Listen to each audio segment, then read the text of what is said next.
Voilà, donc deuxième partie de la vidéo sur Resident Evil Rebirth. Donc je prends le poignard, voilà.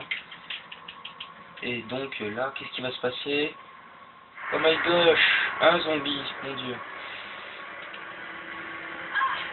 Bon, on va couper, vu que voilà. Oui. Un zombie de nouveau. Voilà, et donc là, je sors mon poignard, objet d'autodéfense. Oh là, je lui ai éclaté la tête, c'était magnifique. Et donc je peux récupérer le poignard, mais voilà, je récupère le poignard, vu que je lui ai explosé la tronche, avec une espèce de petit enfoiré.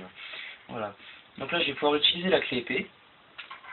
Voilà, j'ai utilisé la clé épée, donc elle reste dans l'inventaire, jusqu'à ce que j'ai utilisé la clé sur toutes les portes gravées d'une épée. Et donc là aussi, grand moment de Resident Evil. Ah ah! Quelle est cette chose? Bizarre. Et donc là aussi il y a une commode.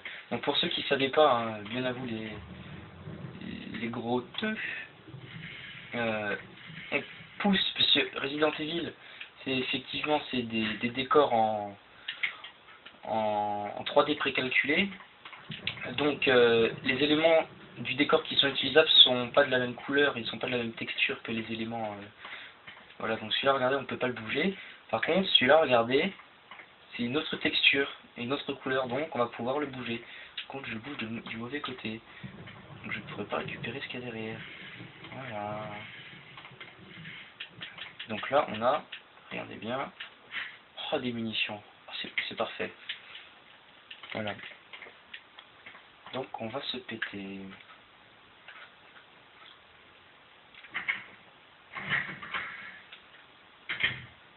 Voilà. Alors regardez, bon ben, gros plan sur Jill.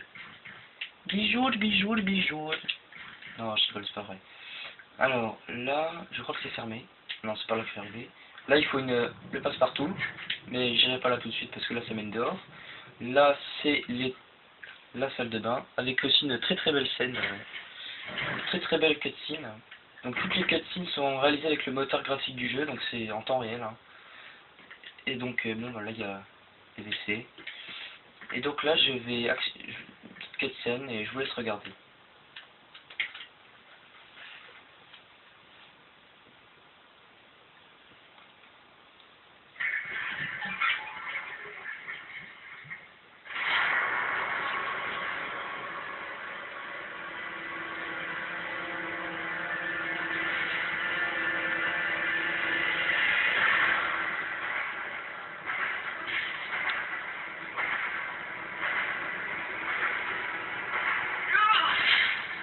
Et voilà, t'as plus de tête. Hein.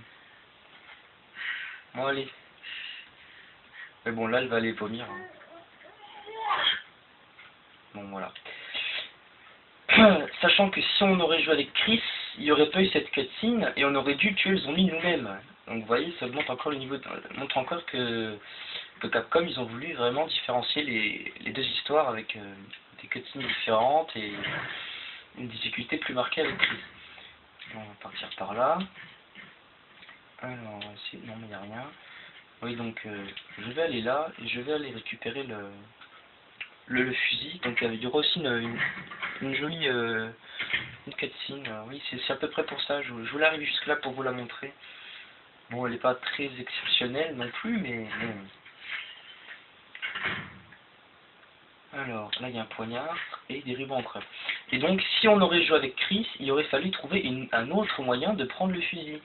C'est-à-dire qu'il aurait fallu, bon, je vais un peu vous spoiler, mais il aurait fallu trouver un faux fusil cassé pour ensuite le prendre, le reposer dessus pour éviter que le mur tombe. Parce que vous allez voir que le mur il va tomber petit à petit, et si avec Chris on n'a pas pris de fusil, on va se faire écrabouiller. Alors que là, ben, regardez, encore une cutscene. Ah, voilà, regardez. Piège typique de Resident Evil. On ne sait pas pourquoi il y a ça, mais il y a ça quand même. Et donc là, regardez, la porte ne s'ouvre pas, la porte ne s'ouvre pas, la porte ne s'ouvre pas. Et si on veut retourner en arrière, la porte ne s'ouvre pas non plus. Et ben on est bloqué. donc là, ben, élément typique des jeux vidéo, qu'est-ce qui se passe? Et voilà, Barry qui est derrière. On sait pas pourquoi il est là, ça fait 4 ans qu'on l'a pas vu, et là, comme par hasard, il est là. Voilà, bah, il démonte la porte, c'est bien. Alors maintenant, tu lui attrapes la main et tu la tires. Voilà, c'est bien. Ah, donc, oui, donc, temps de chargement aussi, bon, c'est Resident Evil, hein. Bon, allez, on va passer. Et donc, je suis arrivé par là. Ok, on va aller là. Donc, je pense que je vais refaire deux autres vidéos, je pense, sur Resident Evil. Il n'y a pas un zombie là? Ah non, c'est pas tout de suite qu'un zombie. Donc si je peux sauvegarder maintenant, je sauvegarde maintenant. Comme ça, je vous referai d'autres vidéos dessus, puisque bon, c'est quand même un très très bon jeu. Je pense pas que j'ai fait toute l'histoire, mais au moins faire 2-3 vidéos dessus, quoi. Oui, ah voilà, c'est là qu'il y a un zombie. Voilà. Il n'est pas mort. On prend le couteau et...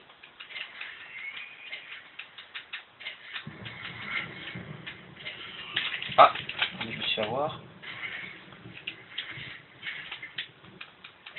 Bon, par contre, on pourra pas récupérer le poignard sur celui-là, vu qu'on lui a pas éclaté le crâne. Bon, c'est un peu dommage, mais... Il me reste encore 4 des poignards.